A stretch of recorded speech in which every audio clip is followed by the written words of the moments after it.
දෙවියන් වහන්සේගේ බල මහිමය ප්‍රබල ලෙසම ප්‍රකාශ වන්නේ මනුෂ්‍යත්වයේ දුර්වලතාවය ප්‍රබල ලෙසම ප්‍රකාශ වන තැනදී. අද චතාරික සමයේ 5 වෙනි ඉරිදා දවසයි. අදට නියමිත සුද්ධ සුවිශේෂ පාඨය තුළ දිගහැරෙන්නේ ජේසුස් වහන්සේ මරණයට පත් වූ ලාසරුස්ව යලි ජීවිතයට කැඳවන සිද්ධියත් එක්කයි.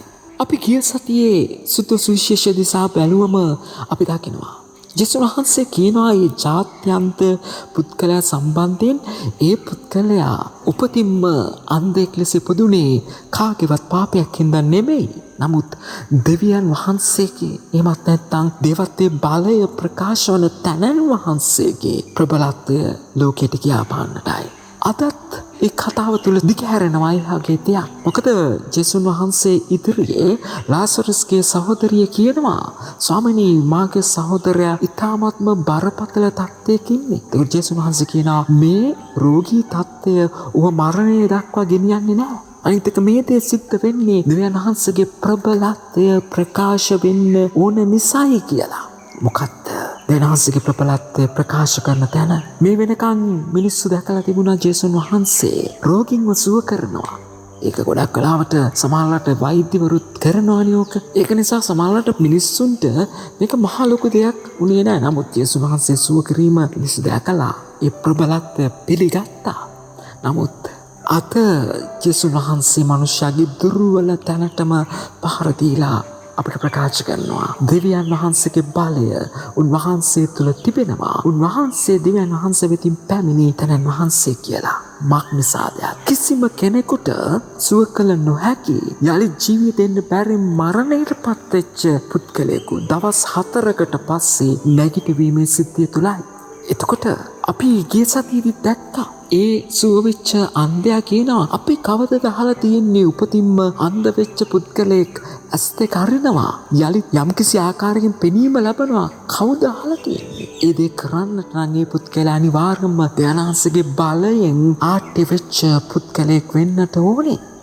එහෙනම් කවදාවත් අපි අහලා නැත්නම් මැරිච්ච කෙනෙක් ජීවිතය ලබනවා. ඒ දේ සිද්ධ වෙන්නේ දෙවියන් වහන්සේගේ බලය ප්‍රකාශ වන පුද්ගලයෙක් තුල පමණයි. අපි දකිනවා ජේසුස් වහන්සේ හුදෙක්ම ලාසරස්ගේ මරණය ගැන කතා කරගෙන කියලා තමන්ගේ ශ්‍රාවකයන්ට කියන්නේ ඔහු නිද්‍රාගතව සිටිනවා. ශ්‍රාවකයන්ට තේරෙන්නේ නැහැ කතාව. නමුත් ජේසුස් දන්නවා මේ වෙද්දී ලාසරස් මැරිලා. ලාසරස්ගේ මරණය තියෙන තැනට ජේසුස් වහන්සේ යනවා. ලාසරස්ගේ සහෝදරයන් දෙදෙනා ජේසුස් වහන්සේට කියන්නේ ඔබ සිටියා නම් අපේ සහෝදරයා බේර ගන්නට තිබුණා. එතකොට විශේෂයෙන්ම මාර්තා කෙනෙක් ජේසුස් වහන්සේ අහනවා ඔබ විශ්වාස කරනවද මට ඒ දේ කරන්නට පුළුවන් කියලා? මාර්තා කියන ඔබ ක්‍රිස්තුවරයා දෙවියන් වහන්සේ වෙතින් පැමිණි තැනන් වහන්සේ. මාර්තා මේක පිළිගත්තා. ඒත් මාර්තා ඒක පිළිගත්තට ජේසුස් වහන්සේගේ ප්‍රබලත්වය තාම පිළි අරගෙන තිබුණේ නැහැ.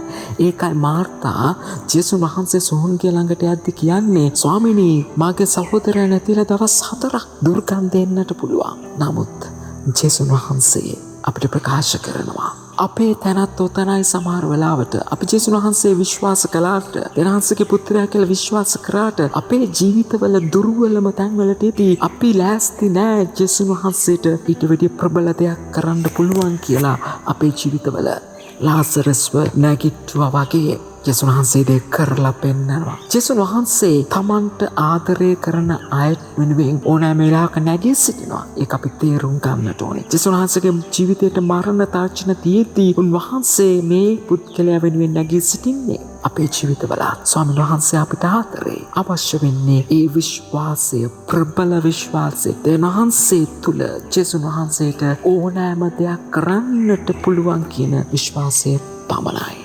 ඔබ සැමට ජෙසුස් පීඩයි.